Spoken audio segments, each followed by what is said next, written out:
اللہ بڑی پیاری بات ہے. کہتے ہیں کہ حضرت علی جو ہیں ان کا پہلا نمبر قرآن اور حدیث سے نہیں, تو ابو بکر صدیق کا پہلا نمبر قرآن حدیث سے. حضرت علی نے خود کہا ہے. اہل تشیع جو ہیں وہ بڑی ساری عیدیں مناتے ہیں. حضرت عمر کے قتل پر عید, حضرت عثمان کی. روزانہ جو ہے وہ کتنے نفل پڑھ سکتے ہیں روزانہ؟ کہ اہل تشیع جو ہیں ان کے ساتھ مسلمانوں والا معاملہ ہم کریں گے جب تک ہمارے سامنے وہ سب و شتم نہیں کرتے. سوال ہے کہ بچوں کو کس عمر میں نماز پڑھنے کے لیے مار سکتے ہیں؟ بھائی بلوغت سے پہلے 10. فاسألوا اہل الذکر ان کنتم لا تعلمون. سوال جو کہ پہلا سوال ہے, جوائنٹ فیملی سسٹم ہے, والد صاحب سربراہ ہیں, بچے کماتے ہیں اور والد محترم کو تحفے تحائف بھی دیتے ہیں, خدمت بھی کرتے ہیں, خرچہ بھی دیتے ہیں, گھر کی ضروریات کے لیے بھی دیتے ہیں. اب ان میں سے ایک بیٹا ہے جو بینک کی ملازمت کرتا ہے.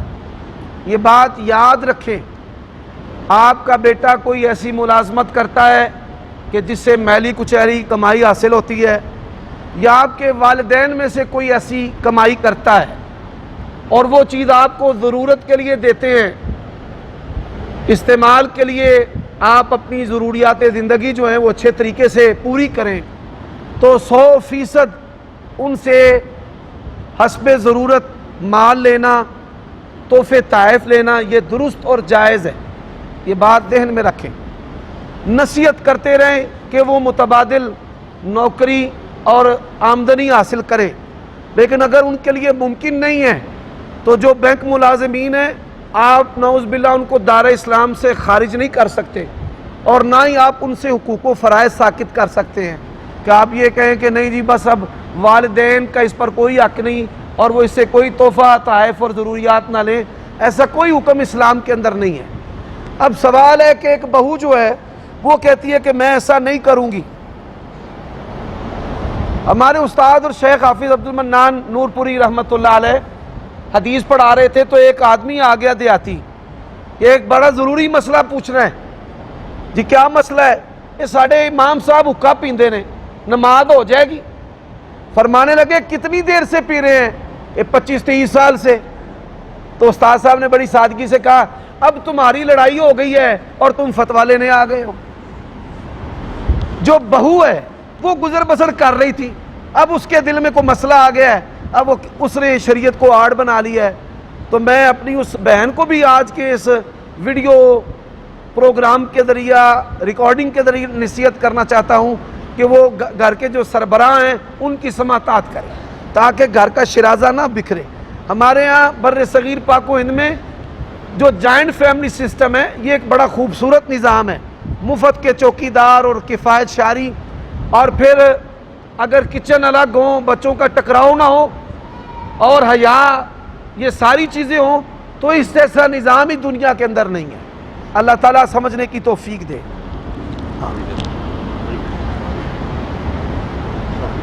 علیکم السلام ورحمۃ اللہ. یہ سب کیا حال ہے؟ روزانہ جو ہے وہ کتنے نفل پڑھ سکتے ہیں روزانہ؟ نبی علیہ السلام نے جو نوافل پڑھے ہیں آپ ان کو پڑھیں, جیسے اشراق پڑھنا, نمازوں سے پہلے اور بعد والے نوافل پڑھنا. رسول اللہ صلی اللہ علیہ وسلم نے فرمایا جو 12 رکعتیں پڑھے گا جنت میں جائے گا. نماز تہجد ادا کرنا, گھر میں داخل ہو کر نماز پڑھنا, گھر سے نکلنے سے پہلے نماز پڑھنا, تو یہ نوافل ہے, ان کا اہتمام کرے. سوال ہے کہ بچوں کو کس عمر میں نماز پڑھنے کے لیے مار سکتے ہیں؟ بھائی بلوغت سے پہلے 10 سال کے بعد. ڈنڈوں سے نہیں مارنا, نہ چھتروں سے مارنا ہے. گرجنا زیادہ ہے بادلوں کی طرح اور برسنا کم ہے. یہ نہیں کہ آپ ڈنڈے ماریں, چھتر ماریں. میں نے دیکھا ہے بعض مذہبی اولادوں کو بے دین کرتے ہیں مار کے. جس حفظ کے استاد, قاری صاحب, اسکول کے استاد, اس کو مار کر سکون ملتا ہے نا, اس کے بچے کامیاب نہیں ہو سکتے. ہمدردی, خیر خواہی, آنسو بہا کر اور پھر اس نے سلوک کر کے آپ اپنے بچوں کو اللہ تعالیٰ کی توفیق سے سرخرو کر سکتے ہیں, ڈنڈے کے ساتھ نہیں. صاحب آپ کا ایک کلپ تھا کہ بچہ ماں کے پیٹ کے اندر کی فوٹو ہے زیادہ ہوگا اس کا، تو اس کلپ تک کا جو سوال ہے دلیل کے حوالے سے اس کا انشاءاللہ الرحمن الگ نشست میں جواب دیں گے.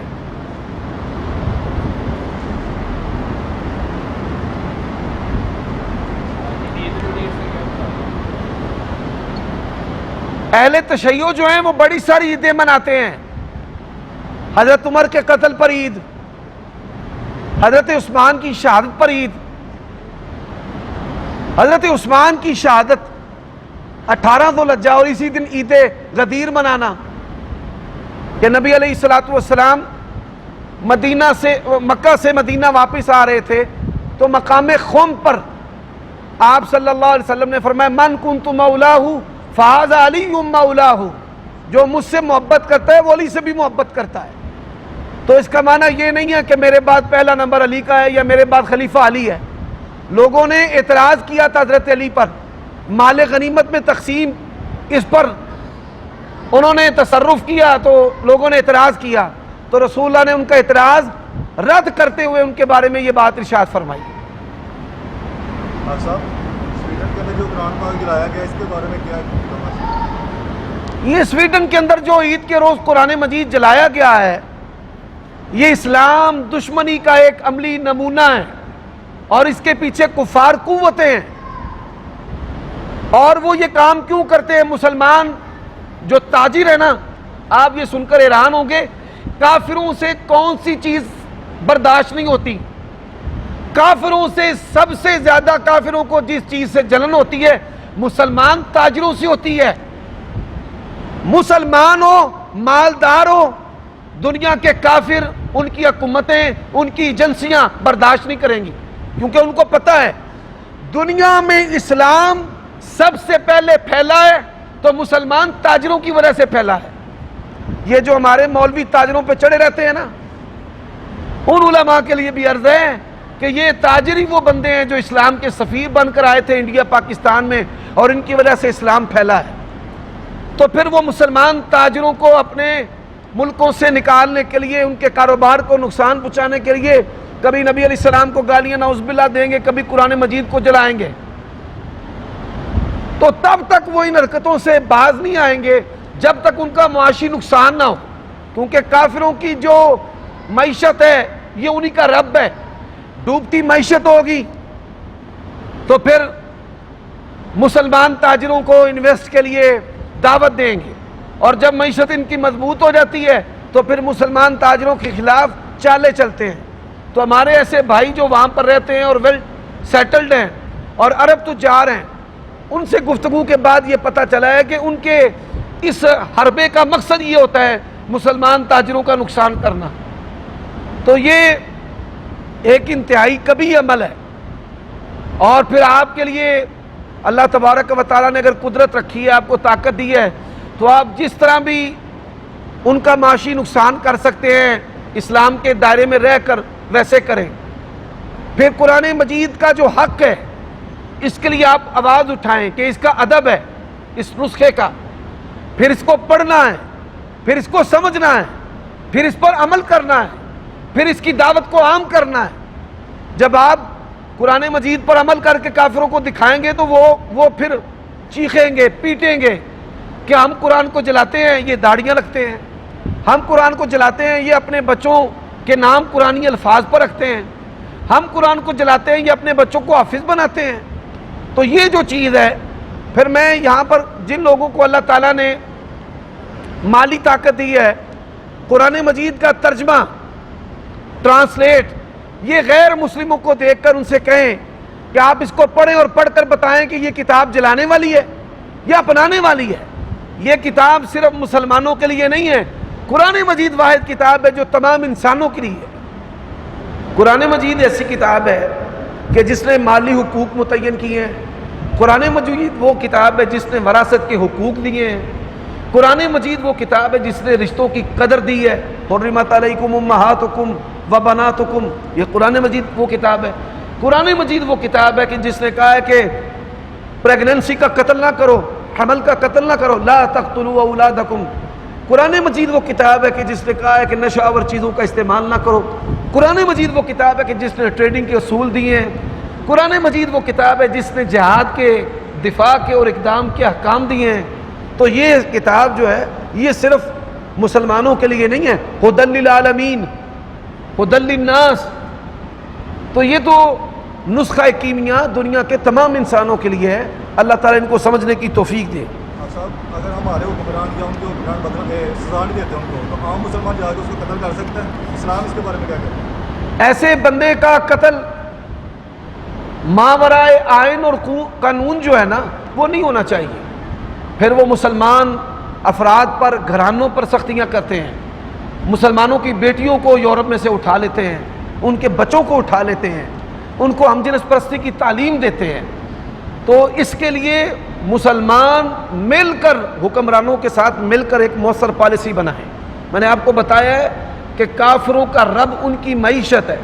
جب ہمارے ملک، ہمارے حکمران سویڈش کی مصنوعات کا بائیکاٹ کریں گے، اس کے ساتھ امپورٹ ایکسپورٹ نہیں کریں گے، آپ دیکھیں دنیا کے اندر سب سے بڑی کرنسی مسلمانوں کی ہے، کویت کی، عمان کی، سعودیہ کی، قطر کی، امارات کی.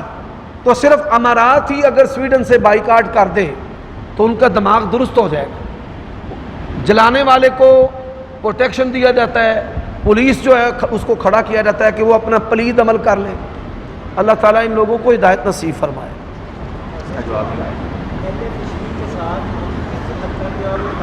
اہل تشیع جو ہیں اس کے بارے میں پہلے بھی بتا چکا ہوں کہ اہل تشیع جو ہیں ان کے ساتھ مسلمانوں والا معاملہ ہم کریں گے جب تک ہمارے سامنے وہ سب و شتم نہیں کرتے. لیکن مناقحت اور نمازیں وغیرہ یہ ان سے الگ رہیں گی. ہمارے اکابرین کا ان کے ساتھ یہی تعامل ہے، ہمارے اکابرین کا ان کے ساتھ یہی تعامل ہے. اہل سنہ جو ہیں ان کے اندر ہمدردی ہے، ہمارے ڈی این اے کے اندر. ہم شیعہ کے ساتھ حسن سلوک کر جائیں گے، ان کو اسلام کا فائدہ دے جائیں گے، لیکن شیعہ کبھی بھی ہمارے ساتھ حسن سلوک نہیں کرے گا اور کبھی ہمیں اسلام کا فائدہ نہیں دے گا. میں نے تو اپنی زندگی میں دیکھا ہے چھوٹے چھوٹے کاموں کے اندر ہماری مسجد کی تار ایک بندہ کاٹ گیا، مسجد کی تار وابدہ کا بندہ کاٹ کے محلے کا جائنٹ اس نے لگا دیا. اور جب پتہ کیا کہ یہ حرکت کس بندے نے کی ہے تو وہ مسلکن شیعہ تھا. میں نے چھوٹے چھوٹے کاموں کے اندر دیکھا ہے. مثال جو ہے وہ جج ہے، اس نے دیکھا اس کا نام عمر ہے، عمر نام کی وجہ سے بڑی ساری میں نے تکلیفیں اٹھائی. کوئی نہ کوئی جب ایسا بندہ ہوتا ہے وہ اپنا اثر جو ہے وہ دکھا دیتا ہے.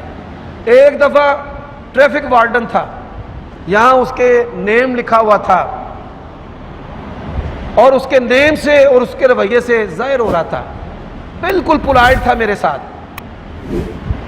کہ آپ کے پاس لائسنس ہے، آپ کی نمبر پلیٹ ٹوٹی ہوئی ہے تو آپ اس کو بدل لیں. میں نے کہا انشاءاللہ آئندہ سے ایسا نہیں ہوگا، اس کا ٹوٹنا بھی میرے علم میں نہیں ہے. گھر میں کئی افراد موٹر سائیکل استعمال کرتے ہیں. تو مجھے کہتا ہے آپ کا نام کیا ہے؟ میں نے کہا میرا نام عمر ہے.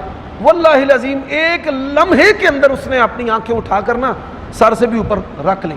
کہتا ہے آپ کو فائن ہوگا، آپ کا لائسنس نہیں ہے آپ کے پاس، نمبر پلیٹ ٹوٹی ہوئی ہے، آپ نے وائلیشن یہ کی ہے. تو کہتا ہے 500. میں نے کہا 500 کم ہے، سب سے بڑا جو جرمانہ ہے نا وہ بھی کر. اللہ کی قسم عمر نام سے وہ جرمانہ ادا کرنے کے لیے بھی ہر وقت میں تیار ہوں، اپنی سعادت سمجھتا ہوں. یعنی اس طرح دیکھا ہے.